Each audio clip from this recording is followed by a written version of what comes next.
Hello जी, जय श्री कृष्णा, जय श्री श्याम, राधे राधे। कैसे हैं आप सब? आई होप आप सब अच्छे होंगे। मैं पूनम एक बार फिर से नए व्लॉग में आपका स्वागत करती हूँ।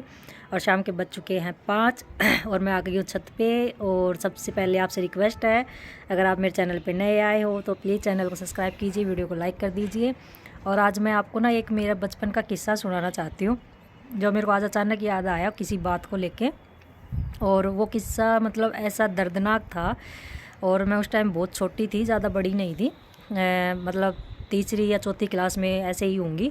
और उस टाइम में मतलब पहले के टाइम में ना बहुत जो मतलब ऐसे तूफ़ान टाइप के, आंधी टाइप की बहुत भयंकर वाले आते थे, जैसे अब तो दिखते ही नहीं है।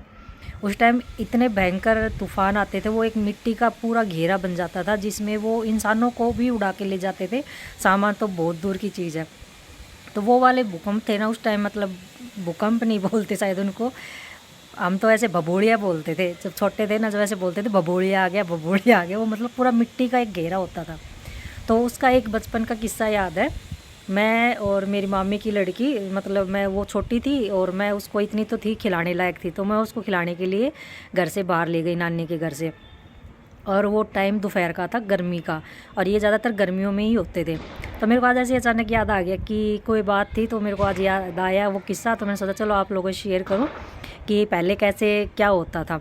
काफ़ी लोगों को याद होगा क्या होता था। तो मैं चली गई और उसी टाइम बीच में बहुत भयंकर वाला ये जो बबूलिया बोलते वो आ गया, बहुत भयंकर आया। मतलब सब चीज़ें इधर से उधर यूं गिरने लग गई, लोगों के मतलब बर्तन वर्तन, कपड़े, खाट, जो भी बाहर का सामान था सब उल्ट पुल्ट हो गया।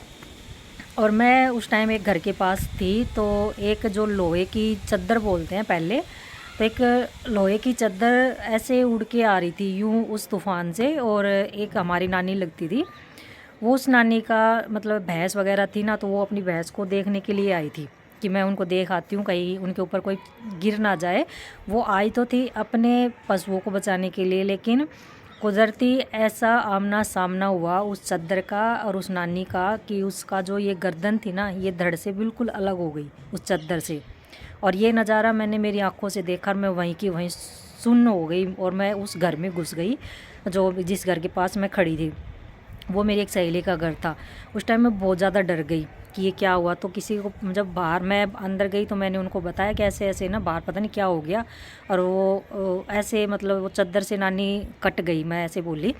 तो अंदर से जब बाहर निकल के आया तो सबने देखा, और गांव में ना मतलब वो एक नज़ारा मतलब इतना भयंकर था कि कोई नहीं देख सकता। और उस टाइम मैं तो बच्ची थी, मेरे को कुछ इतना भी नहीं पता था कि क्या है क्या नहीं, लेकिन हाँ इतना पता था कि वो चद्दर से नानी की गर्दन पूरी कट चुकी थी, पूरी कट चुकी थी। और वो मतलब वहीं की वहीं ख़त्म हो गई थी। मतलब पहले जो तूफ़ान और जो ये आते थे ना, ये इतने दर्दनाक होते थे कि ये किसी को भी उड़ा ले जाते थे। काफ़ी लोग भी गायब हुए थे इन चीज़ों से। आज जब हम याद करते हैं ना, तो वो चीज़ आज है ही नहीं, बिल्कुल भी, बिल्कुल भी नहीं है। क्योंकि अब हर जगह मकान इतने ज़्यादा है, खेत खलियान तो बहुत कम रह गए, तो इसकी वजह से वो चीज़ भी बहुत कम हो गई, बहुत कम आती है, इतनी आती नहीं है। गर्मियों में थोड़ी बहुत अंधकार चलता है, लेकिन इतना वो भयंकर वाला नहीं आता जितना मैंने देखा। तो वो तो मैं भूल ही नहीं सकती। तो आज भी याद करती हूँ ना तो मेरे रोंगटे खड़े हो जाते हैं कि मैंने क्या देखा था। और मेरी मामी की लड़की तो छोटी थी, उसको तो कुछ ही नहीं पता है, लेकिन मेरे को वो दर्दनाक हादसा आज भी उस गांव में जब बात होती है ना, तो ऐसे बोलते हैं उसकी नानी की ऐसे गर्दन कटी थी चद्दर से। आज मेरे को याद आया तो आप लोगों को बताया कि पहले कैसे ज़माने में तूफ़ान और वो आते थे। तो वो लोग अच्छा लगा हो तो प्लीज़ मेरे को बताना ज़रूर। ज़्यादा बड़ा व्लॉग मैं नहीं बना सकती क्योंकि लोग देखते ही नहीं है, तो छोटी सी बात थी, थोड़ा सा शेयर करना था आप लोगों से। कल ऐसे ही कोई टॉपिक पे फिर से शेयर करूँगी आपसे। तब तक के लिए bye and take care. Vlog अच्छा लगे तो प्लीज़ लाइक एंड सब्सक्राइब कीजिएगा।